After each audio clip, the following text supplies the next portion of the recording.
Channels like this are blowing up on YouTube right now. You've probably seen these videos because they're going viral everywhere. Check this one out. With only 2 uploads, the creator is already monetized and making money. Those 2 videos alone got almost 1 million views. There's another channel in the same niche that's also brand new. It has only 6 videos, yet most of them have already crossed 3 million views. That's insane, and the channel has already gained over 232,000 subscribers. And the best part? These channels are making thousands of dollars every month. Now let's check out another competitor. They've uploaded just 37 videos, yet every single one pulls in thousands of views. This channel has basically turned into a money-making machine. To help you out, I've put together a document that lists all these competitors, along with the key details you'll need to study what's working. You can look at these channels yourself and see the patterns. From what I've noticed, the winning formula is simple. Mix 3D animations with real footage that matches the story being told. So the big question is, how do we make videos like this? In the winter of 1999, a mid-sized European hospital hummed with its usual rhythm,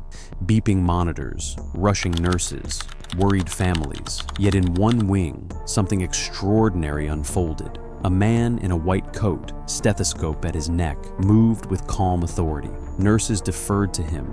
Junior doctors admired him. Patients trusted him. His badge read, Dr. Ferdinand Damara, but he had no medical degree, no training, no right to be there. He had the look, tall, composed, with a voice that carried quiet authority. He embodied the role instinctively.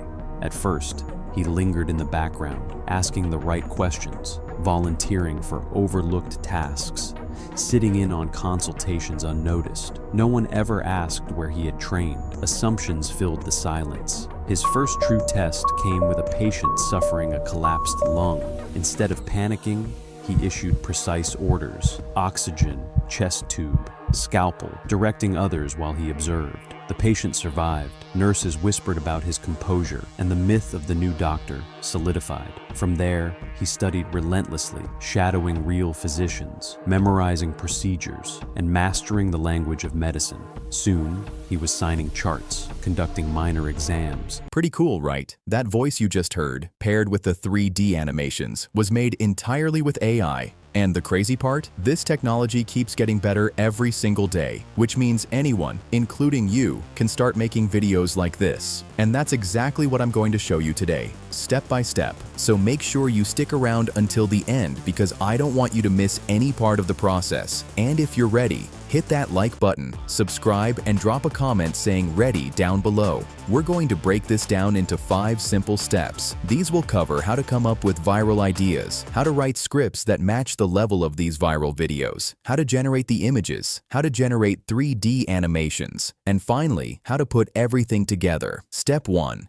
And the most important is coming up with a strong story. Since we already studied our competitors, we can use their videos as inspiration. What I will do is screenshot these videos on all these channels, then feed them into ChatGPT with a special prompt and ask this question. Here's the best part. I've already done the hard work of analyzing and creating the most effective prompts you can use to come up with these kinds of topics. Once you press enter, ChatGPT will instantly generate topic ideas inspired by all those viral videos. Next, we'll move on to scripting. Inside the document I prepared, you'll find the master prompt designed to create viral, documentary-style scripts. I built this prompt carefully so we can generate scripts that match the same quality as competitors, already making thousands of dollars every month. All you need to do is copy the prompt from the document, paste it into ChatGPT, and add your topic idea. Once you hit enter, ChatGPT will instantly create a complete script ready for narration. It's that simple. This script will be the foundation of our video narration. And that takes us straight into step 2, voice generation.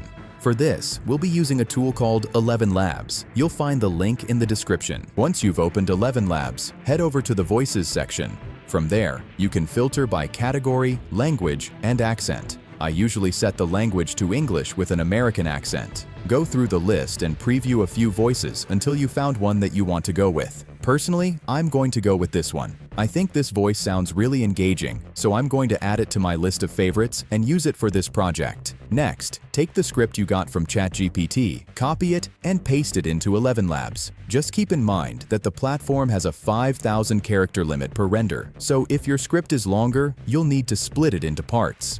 For this example, I'll generate a shorter section of the script so you can see how it works without taking up too much time. Once you're ready, press Generate, and boom, here's a sample of what we got. In the winter of 1999, a mid-sized European hospital hummed with its usual rhythm, beeping monitors. Now, let's move on to the next step, which is generating our images. Don't worry, I've already prepared a prompt for you that you can reuse every single time you want to create a new video. Here's what you need to do. Just copy that prompt and head back into ChatGPT. Paste it right in, and you'll notice a section with an X. That's where you'll replace it with the number of prompts you'd like ChatGPT to generate for you. Next, you'll also see a space that says Insert Script. Go ahead and copy your video script and paste it there so ChatGPT knows exactly what kind of prompts to create based on your content. At the end of the prompt, make sure to change that X again for the total number of prompts you want. Once everything looks good, hit Enter. And just like that, ChatGPT will generate all the prompts you need. It's quick, super accurate, and saves a ton of time. Now let's turn those prompts into images.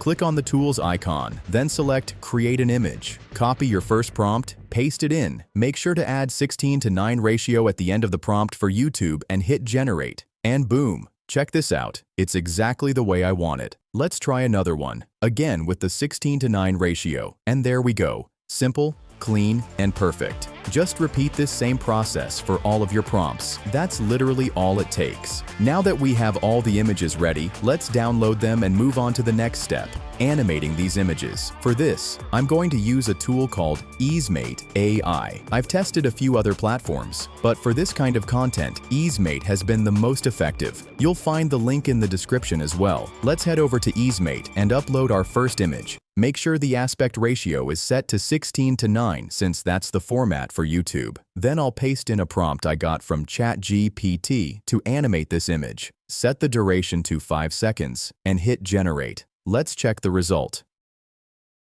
It looks great, exactly the effect we're aiming for. Now, let's try another one using a different prompt. The result comes out super smooth and cinematic. Perfect. We'll keep repeating this process for all the images we've created until we have a complete animated sequence. But remember, it's not just about the AI animations. We also need to include real footage from the story. The easiest way to do this is by searching the person's actual name on Google and saving relevant images or clips you can use in your project. Once you've done your research and collected all the visuals you need, it's time to move on to the final step. Alright, let's bring everything together inside an editor. For this tutorial, we're going to use CapCut. Go ahead and open CapCut and start a new project. Import all the images, video clips, and your generated voiceover. Drag the voiceover down to the timeline first. Now, even though AI voiceovers usually sound great, they're not always perfect. So take a moment to trim out any awkward pauses or gaps in the narration. Next, it's time to sync your visuals with the voiceover. Drag your first image onto the timeline, then change the aspect ratio to 16:9, since that's the format YouTube requires. Scale the image so it fills the entire frame. To make it even more engaging, let's also mix in some stock footage. For this, I like to use Pixabay. For example, if the story takes place in the winter of 1999, you can just search Winter 1999